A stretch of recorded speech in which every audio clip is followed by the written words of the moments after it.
Okay राजा बेटा, attention please. हमें बात करनी है आज मलेरियल पैरासाइट की लाइफ साइकिल।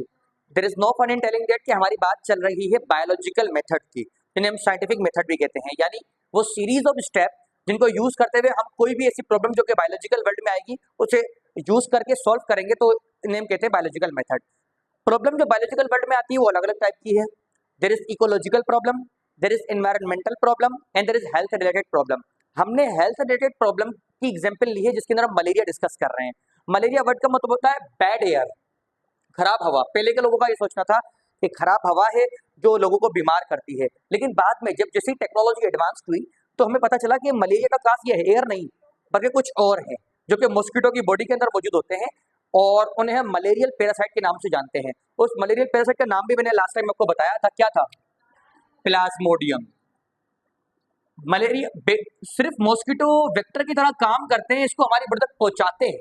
ठीक है राजा बेटा, ये जो मलेरियल पैरासाइट है, पैरासाइट दो तरीके के होते हैं। कौन कौन से? लास्ट टाइम मैंने ये भी डिफाइन किया था। एक होते हैं ऑब्लिगेट, दूसरे होते हैं फैकल्टेटिव। ऑब्लिगेट टोटली डिपेंड करते हैं अपने होस्ट के ऊपर, जब तक होस्ट जिंदा तब तक वो भी जिंदा, वो होते हैं obligate parasite.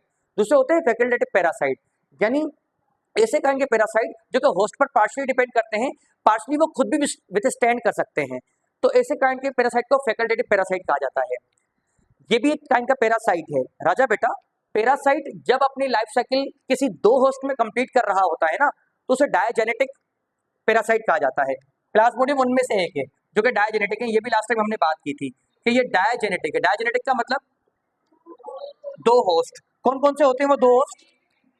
Primary and secondary. कौन है primary? Very good. And secondary? ये प्राइमरी सेकेंडरी हम किस रेफरेंस में लेते हैं राजा बेटा? जी, प्राइमरी तो है फीमेल एनोफिलिस और सेकेंडरी है मैन। ये प्राइमरी सेकेंडरी किस रेफरेंस में लिया जाता है? कौन बता रहा है? हम इंप्रेस हो जाएंगे उनकी इंटेलिजेंस से। कौन बताएगा? कोई इंप्रेस नहीं होना चाहता अपनी इंटेलिजेंस से? ठीक है, ये ओकेशनली हो रहा है या ऐसे ही समटाइम? राजा बेटा, इनोफिलिस मॉस्किटो के अंदर क्योंकि इसकी सेक्सुअल लाइफ साइकिल कंप्लीट होती है ना, तो वो उसका प्राइमरी होस्ट है। पैरासाइट की जिस होस्ट के अंदर, अगर दो होस्ट हैं, जिस होस्ट के अंदर उसका सेक्सुअल फेज कंप्लीट होगा वो प्राइमरी कहलाएगा, और जिसके अंदर असेक्सुअल कंप्लीट होगा फेज वो सेकेंडरी कहलाएगा। ये बायोलॉजिकल वे है। एक क्लिनिकल वे भी होता है जो मैं आपको नहीं बता रहा हूँ। ठीक है जी, तो यहाँ इसका सेक्सुअल फेज कंप्लीट होगा। अभी आएगा बेटा, एक मिनट। देखें, ये प्लाज्मोडियम जो है ये एक पैरासाइट है। इसकी लाइफ साइकिल के अंदर दो होस्ट इन्वॉल्व हैं, डेट्स वैसे डायजेनेटिक कह रहे हैं। एक है फीमेल एनोफिलिस और दूसरा है मेन ह्यूमन। कोई भी हो सकता है, मेल भी हो सकता है, फीमेल भी हो सकता है, हमने ह्यूमन कह दिया। राजा बेटा, इसकी लाइफ साइकिल के दो स्टेजेस हैं, एक है असेक्सुअल फेज, दूसरा है सेक्सुअल फेज। जिसकी बॉडी के अंदर असेक्सुअल फेज होगा ना, असेक्सुअल, वो सेकेंडरी होस्ट कहलाएगा, और जिसकी बॉडी के अंदर सेक्सुअल फेज होगा ना वो प्राइमरी कहलाएगा, क्योंकि इसकी लाइफ साइकिल का असेक्सुअल फेज ह्यूमन की बॉडी के अंदर होता है। तो ये प्राइमरी, हम प्राइमरी हो गए सेकेंडरी हो गए? सेकेंडरी हो गए। ये बात अब तक समझ में नहीं आई? नहीं आई। देखिए प्लाज्मोडियम यहाँ पे लिखना होगा बेटा। प्लाज्मोडियम जो है इसकी लाइफ साइकिल दो फेसेस पर मुश्तमिल है, एक है असेक्सुअल और दूसरा है सेक्सुअल। राजा बेटा, जिसकी बॉडी में ये सेक्सुअल, जिसकी बॉडी में असेक्सुअल फेस होगा ना वो सेकेंडरी कहलाएगा, सेकेंडरी। और जी हाँ, असेक्सुअल का मतलब एक ही होस्ट होगा, कोई मेल फीमेल जैसे गेमीट्स वगैरह कुछ नहीं बनेंगे, वो भी हम देखेंगे डिटेल से। ठीक है, बिल्कुल कर सकता है, अभी हम देखेंगे कैसे हम देखेंगे। इसमें स्पर्म की फॉर्मेशन भी होगी और एग की फॉर्मेशन भी होगी। एग और स्पर्म दोनों कंबाइन भी होंगे। जी हाँ, जायगोट जैसा स्ट्रक्चर बनेगा, लेकिन जायगोट, इसके जायगोट को जायगोट नहीं कहा जाता, वो इसकी तौहीन है, इसे काइनेट कहा जाता है। काइनेट, हम अब देखेंगे काइनेट फॉर्मेशन होगी तो हाँ, वो हम डिटेल से पढ़ने वाले हैं। पहले मैं आपको वर्बली बता रहा हूँ, जिसके अंदर सेक्सुअल फेज होगा वो क्या कहलाएगा, और वो कौन है? Unfortunately human. और जिसके अंदर प्राइमरी कंप्लीट होगा वो, जिसके अंदर प्राइमरी कंप्लीट होगा वो जिनके अंदर सेक्सुअल कंप्लीट होगा वो कौन से होंगे? प्राइमरी, और वो कौन है? एनोफिलिस। पहले हम डिस्कस करते हैं राजा बेटा, पहले हम जो असेक्सुअल फेज डिस्कस कर लेते हैं, यानी कौन सा होस्ट डिस्कस कर रहे हैं, प्राइमरी या सेकेंडरी? Secondary host. इसका जो असेक्सुअल जो फेज है ना, असेक्सुअल फेज के 3 सब स्टेजेस हैं और वो तीनों मैंने बता दिए थे। हम फिर से रिकैप ले लेते हैं उसका। सबसे पहले क्या होगा, फीमेल एनोफिलिस मॉस्किटो हमें काटेगी, and there is no point in telling that कि फीमेल एनोफिलिस मॉस्किटो हमें क्यों बाइट करती है। उसे हमारे ब्लड में से क्या चाहिए, सीरम प्रोटीन चाहिए। ब्लड के अंदर एक टेंडेंसी है कि ब्लड क्लॉट कर जाता है। क्लॉट का मतलब जम जाता है। अगर ब्लड जमेगा तो क्या ऐसे कंटिन्यूस सप्लाई होगा ब्लड का? ये नहीं चाहेगा ऐसा। फीमेल एनोफिलिस ऐसा नहीं चाहेगी कि इसका ये खून चूसने के दौरान खून क्लॉट हो जाए, ब्लड क्लॉट हो जाए। ये चाहेगी कि स्मूथ सप्लाई होता रहे ब्लड का। इस स्मूथ सप्लाई ऑफ ब्लड के लिए लाजमी हमारा ब्लड क्लॉट ना हो। हमारे ब्लड को क्लॉट से प्रिवेंट करने के लिए क्या प्रोड्यूस करेगी, सलाइवा। और उसके सलाइवा के अंदर क्या स्पेशल है ऐसा जो हमारे ब्लड को क्लॉट नहीं होने देगा, वो क्या है जी? पीछे से आवाज सही आई है। एनोफिलिन। ये एनोफिलिन मौजूद होता है इसके ब्लड के अंदर, सलाइवा के अंदर। एनोफिलिन इसकी सलाइवा के अंदर मौजूद है। What is anophelin? Anophelin it is a anticoagulant. Anticoagulant समझते हैं आप?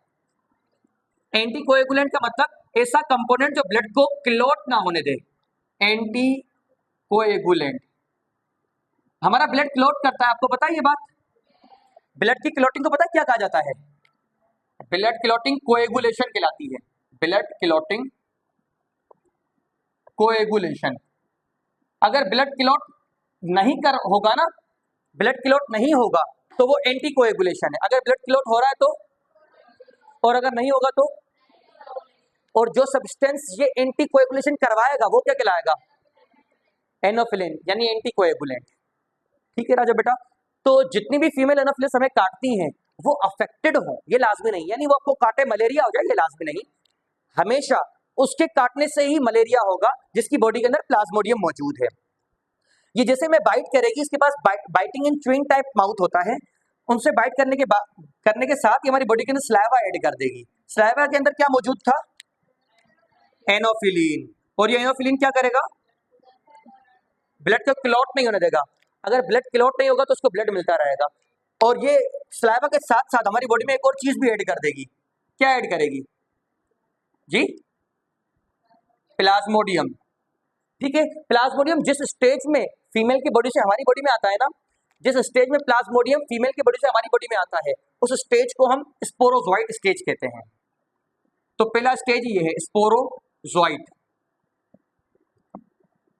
Sporozoite stage.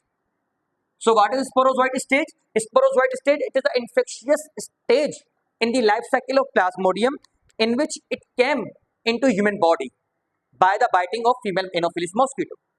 ठीक है राजा बेटा। पहला स्टेज क्या था? स्पोरोजोइट। स्पोरोजोइट में क्या होगा राजा बेटा? स्पोरोजोइट में क्या होगा? एंटर कर जाएगा। उस दौरान ये क्या प्रोड्यूस कर रही होगी अपनी सलाइवा के साथ साथ हमारी बॉडी के अंदर? एनोफिलिन। मैंने आपको बताया था जैसे ही स्पोरोजोइट हमारी बॉडी में आएगा तो ये ब्लड के थ्रू सबसे पहले इसका टारगेट क्या होगा हमारी बॉडी के अंदर? Liver. Liver, not RBC. Liver पर इसका अटैक होगा। लिवर के अंदर जाने के साथ ये जो प्लाज्मोडियम है ये सबसे पहले फीडिंग शो करेंगे, खाना खाना शुरू करेंगे। ठीक है। जब इनका पेट भर जाएगा, फीडिंग हो जाएगी अच्छी खासी, ये लिवर के सेल को ही ब्रेक कर देंगे। लिवर का एक सेल ब्रेक करने के बाद ये रिलीज होंगे और दूसरे जो फ्रेश सेल है ना लिवर के, उन पर अटैक करेंगे, उनको भी डिस्ट्रॉय कर देंगे। उनके बाद जब इनका दिल भर जाएगा लिवर को डिस्ट्रॉय करने से, तो ये फिर मूव करेंगे टुवर्ड द ब्लड। ठीक है राजा बेटा। लिवर के अंदर जो इन्होंने तबाही मचाई है उस स्टेज का भी एक नाम होता है, उसे हम कहते हैं प्री एराथ्रोसाइटिक स्टेज। ठीक है राजा बेटा। अब इनका अटैक होगा हमारे ब्लड के ऊपर। इन्होंने लिवर सेल को अच्छा खासा डैमेज किया, अब ये ब्लड पर अटैक करेंगे। ब्लड के ऊपर जो ब्लड के अंदर इनका जो टारगेट होगा वो हमारे आरबीसीज होंगे। ब्लड के अंदर अलग अलग टाइप के सेल्स होते हैं, कौन कौन से?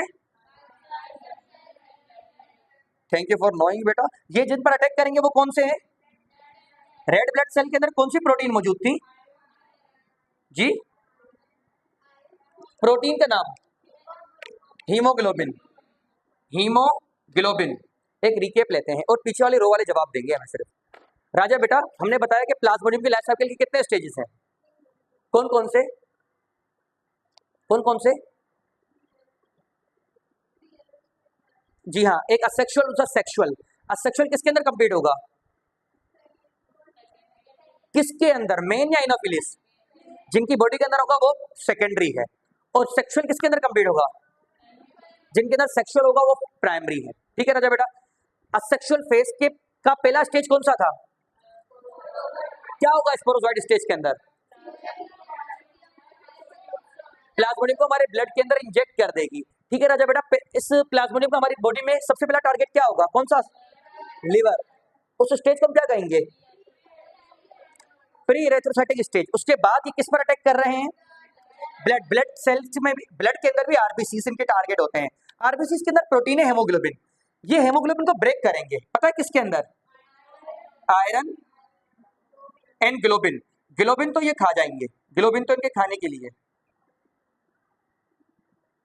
इनके लिए प्लाज्मोडियम के लिए ग्लोबिन। आयरन जो है ये रिलीज करवा देंगे हमारे ब्लड स्ट्रीम के अंदर, आयरन जो है ब्लड स्ट्रीम में रिलीज हो जाएगा। आयरन जब ग्रेन्यूल के फॉर्म में हमारे ब्लड स्ट्रीम में रिलीज होगा ना, तो फर्स्ट सिम्टम आना स्टार्ट हो जाएगा मलेरिया का।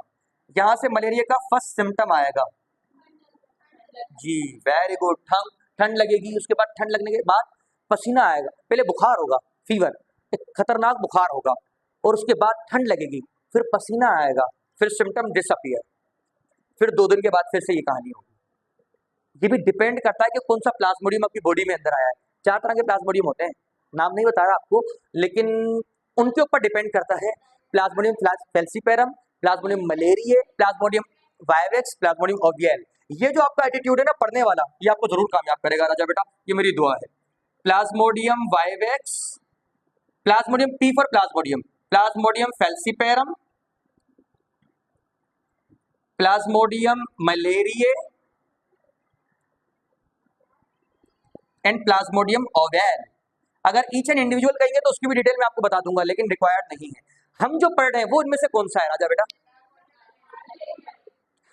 बहुत सारे स्टूडेंट मलेरिया वेट से फंसते हैं, लेकिन हम ये नहीं, हम ये वाला पढ़ रहे हैं राजा बेटा, प्लाज्मोडियम फैल्सीपेरम। यही तो ट्रिक है, वो बेटा दूसरे काइंड के मलेरिया काज करते हैं।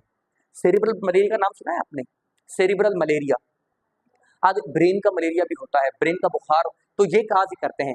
इतनी डिटेल में हम नहीं जा रहे, हम प्लाज्मोडियम फैल्सीपेरम पढ़ रहे हैं। अगर आपको इतना भी याद रहेगा तो मोर देन इनफ है। राजा बेटा यहाँ पर आते हैं, देखें ब्लड के अंदर जो इन्होंने फेस कंप्लीट किया है, ब्लड के अंदर एंट्री होने के बाद इन्होंने किसको ब्रेक करा बेटा? हेमोग्लोबिन को। किसमें? इन्होंने क्या ईटअप कर लिया और क्या रिलीज करवा दिया? आयरन रिलीज हुआ और सिम्टम आना स्टार्ट हो गए इसके। अच्छा राजा बेटा, इस स्टेज को, ब्लड के अंदर जो इसका स्टेज है ना, उस स्टेज को हम इरेथ्रोसाइटिक स्टेज कहते हैं। इरेथ्रोसाइटिक स्टेज कहते हैं। और यहाँ पर इसकी असेक्सुअल लाइफ साइकिल हो गई कंप्लीट। अब असेक्सुअल के स्टेज मुझे आप बताएंगे, पहला स्टेज कौन सा था? वेरी गुड, पहला था स्पोरोजोइट, स्पोरोजोइट, और दूसरा प्री इरेथ्रोसाइटिक, और उसके बाद तीसरा इरेथ्रोसाइटिक। एक रिकेप लेते हैं, ये सेक्सुअल फेज था इसकी लाइफ साइकिल का। आपने कहीं भी ऐसा देखा कि मेल गैमेट या फीमेल गैमेट बना हो? नहीं, फिर भी ये नंबर में इंक्रीज कर रहा होता है, तो इस वजह से इस साइकिल को सेक्सुअल साइकिल कहा जाता है जी। देखें लीवर के अंदर, मैंने कहा ना, लीवर के अंदर इसने ईटिंग की, ईटिंग करने के बाद बहुत सारी अपनी कॉपीज बनाएगा ये जी हाँ, अपनी बहुत सारी कॉपीज बनाएगा। अब वो कॉपीज बनाने का तरीका कुछ भी हो सकता है, sexual, binary fission, fragmentation, budding, कुछ भी हो सकता है। ये अपनी बहुत सारी कॉपीज बनाएगा। कॉपीज वो अटैक करेंगी, उसके बाद ये लिवर के दूसरे सेल पर अटैक करेगा, वहां पर भी अपनी बहुत सारी कॉपीज बनाएगा। इस तरीके से ईच स्टेप पर उसका एक्शन एम्पलीफाई होता रहेगा। जो एक प्लाज्मोडियम आया था या कुछ प्लाज्मोडियम आए थे, लिवर सेल की डेथ पर बहुत सारे प्लाज्मोडियम की फौज बन जाएगी और वो अटैक करेंगे हमारे ब्लड सेल पर। और ब्लड सेल पर खाने के बाद पहले फीडिंग करेंगे, फीडिंग हो गई, पेट भर गया, फिर ब्रीडिंग करेंगे, ठीक है जी, अपनी कॉपीज बनाएंगे। और ब्लड सेल के ब्रेक होने पर भी इनकी बहुत सारी जो है वो फौज बन जाएगी। तो इस तरीके से जो है हर स्टेप पे ये साइज में इम्प्लीफाई हो रहे होंगे राजा बेटा। ठीक है यार। तो इसमें कोई भी मेल फीमेल का कॉन्सेप्ट नहीं होता, डेट्स वाई असेक्सुअल फेसेस की लाइफ साइकिल का। असेक्सुअल के कितने स्टेजेस हैं, कौन कौन से? एराथ्रोसाइटिक, ठीक है, एराथ्रोसाइटिक प्री रेथ्रोसाइटिक का मैं कॉन्सेप्ट आपको कल बता दूंगा। अच्छा देखें, अब ये इस स्टेज पर मतलब ब्लड को डिस्ट्रॉय करने के बाद बहुत सारे जो प्लाज्मोडियम है वो डिस्ट्रॉय करते हैं कि भाई अब बहुत हो गई तबाही इनके अंदर, अब जो है कि हम उन ब्लड वेसल्स के अंदर स्टोर हो जाते हैं जो कि सुपरफिशियल हैं। सुपरफिशियल का मतलब जो स्किन की तरफ है, ठीक है। कुछ प्लाज्मोडियम ये डिसाइड कर लेते हैं कि भाई इनकी बॉडी के अंदर तबाही बहुत हो गई, डिजीज भी काज कर दी। अब हम चलते हैं उन ब्लड वेसल के अंदर जो कि सुपरफिशियल हैं। सुपरफिशियल ब्लड वेसल में जाने से ये होगा कि जब फीमेल एनोफिलस मॉस्किटो बाइट करेगी ना, तो सुपरफिशियल ब्लड वेसल में से इनके उसकी बॉडी के अंदर जाने के चांसेस बढ़ जाएंगे। से फॉर एग्जांपल आपको फिर से फीमेल एनोफिलस मॉस्किटो ने बाइट किया, वो सलाइवा ऐड करेगी और ब्लड सक करेगी। ब्लड सक करने के दौरान ये प्लाज्मोडियम अगेन उसकी बॉडी के अंदर ट्रांसफर हो जाएंगे राजा बेटा, ठीक है। पहले उसकी बॉडी से हमारी बॉडी में आए थे, जी कह नहीं सकते कुछ भी, इसको कह नहीं सकते बेटा। हो सकता है अगर इसने वापसी आपकी बॉडी के अंदर ऐड कर दी स्पोरोजोइट तो, ठीक है जी। जी हाँ, जब इसके तीनों स्टेजेस कंप्लीट हो जाएंगे तो प्लाज्मोडियम क्या डिसाइड करेगा अब कि मुझे कहाँ चल के बैठना है, सुपरफिशियल ब्लड वेसल्स। ऐसा क्यों? सुपरफिशियल का मतलब जो स्किन की तरफ है जी। Very good, superficial blood vessel. आप सब इंटेलिजेंट है, अपनी इंटेलिजेंस छुपाते हैं, पता नहीं क्यों, ऐसा क्यों है, मुझे सब पता नहीं चलता। ब्लड वेसल की तरफ चले जाएंगे, वहां जाके किसका इंतजार कर रहे होंगे कि फीमेल एनोफिलस मॉस्किटो काटे और ये उसकी बॉडी के अंदर चले जाए। अब यहाँ पे बच्चे सवाल करते हैं सर क्या अगर ये फीमेल एनोफिलस मॉस्किटो नहीं हुई और ये क्यूलेस मॉस्किटो हुआ तो, ये टाइगर मॉस्किटो हुआ तो कुछ भी नहीं होगा, प्लाज्मोडियम उसकी बॉडी में जाके डिस्ट्रॉय हो जाएगा और क्या होगा, वो उसे बर्दाश्त ही नहीं करेंगे। एज सिंपल एज दैट जी। मच्छर नहीं, प्लाज्मोडियम, प्लाज्मोडियम डिस्ट्रॉय हो जाएगा। अगर ये फीमेल एनोफिलस मॉस्किटो हुई, अगर ये लकी जी,